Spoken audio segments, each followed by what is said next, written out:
My name is Mary Keefe, and I'm the state representative for the 15th Worcester District. So if you were coming to my district from Worcester State University, right when you cross on Pleasant Street or Chandler Street, when you cross Park Avenue, you're in the 15th Worcester District. And it sort of cuts a swath downtown, a little bit through the Canal District, Kelly Square, over towards Washington Square, down Shrewsbury Street, cuts up and gets a little bit of Green Hill Park, but then goes all the way down to Lake Ave and goes out to the Millbury line.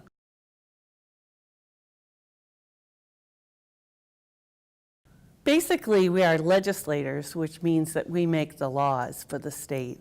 We also influence the process whereby that happens. We put forward and propose bills, and we do that by sponsoring legislation.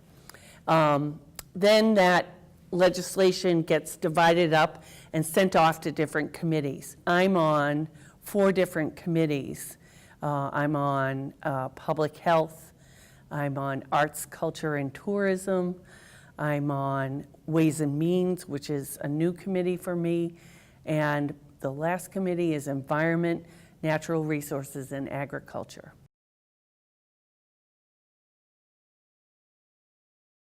I'm doing a lot of work around criminal justice. We're looking not only at our prisons and jails, but our court systems, probation and parole, juvenile as well. And so how can we improve in Massachusetts so that we're really giving people a second chance, a better chance, and really having all of those systems work together to make that happen.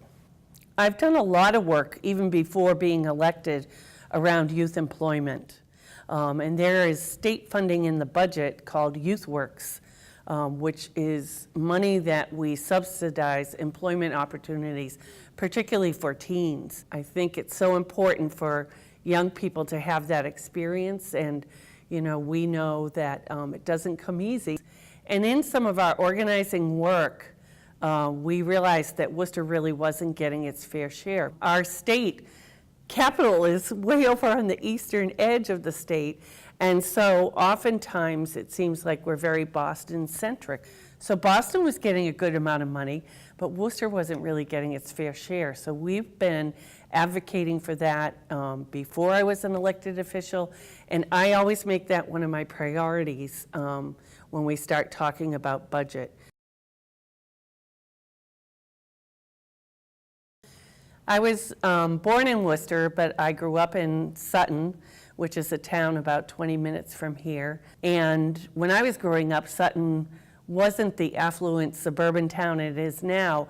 It was a farming community and very rural. I'm the oldest of 10 children, and my mom is from Ireland, and my dad is second generation Irish person.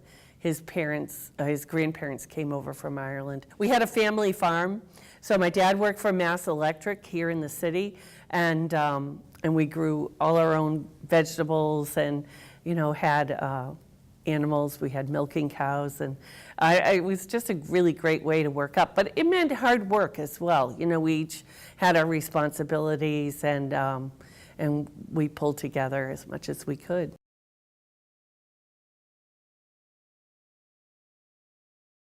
My parents were both independent growing up, and they took their right to vote very seriously. I never voted Republican, but you could see more and more that I was identifying more and more with the values of the Democratic Party.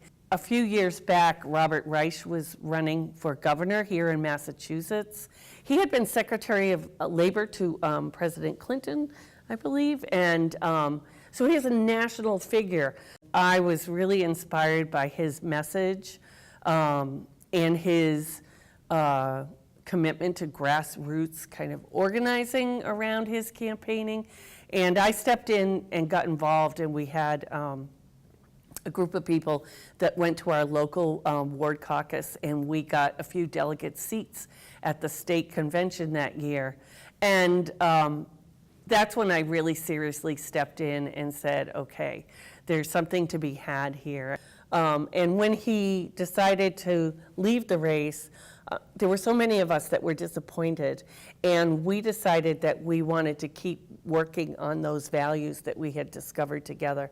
So we founded an organization called the Progressive Democrats of Massachusetts, PDM.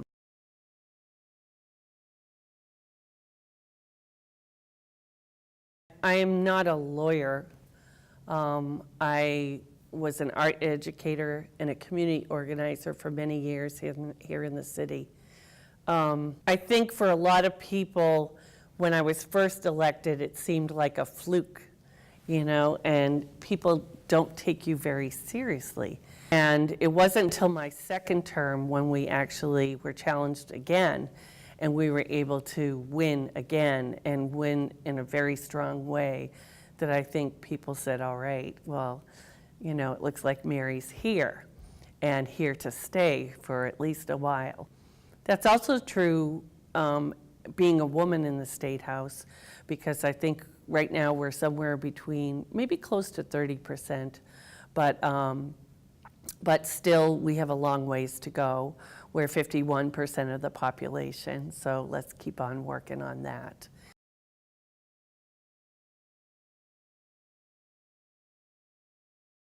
So I was in front of my house last summer, and a friend of mine was driving down the street and pulled over, and his name is Ozzy, and we were standing on the sidewalk talking, and a young man came along and joined us. Ozzy explained to James, that I was a state representative, and James said, oh my goodness, he said, I have to thank you then. You just rescinded the requirement that would have had me pay the Registry of Motor Vehicles $500 in order to get my license. In Massachusetts, we had a policy on the books, or a law, that actually required that if you had committed a felony, you had done your time, and you came back and wanted to get on your feet and needed to get your license to do so many things, have a job, just take care of yourself, that if you went to get your license, you would have to pay $500. And we were able to change that after a couple years of hard work. You can reach me at my office. My telephone number is 617-722-2210. If you want to sit and have coffee or have me come and meet with a group, I'm just glad to do it. Or if any of you are interested in, at some point, having an internship, you know, we have a lot of work to do, and we certainly could use your help.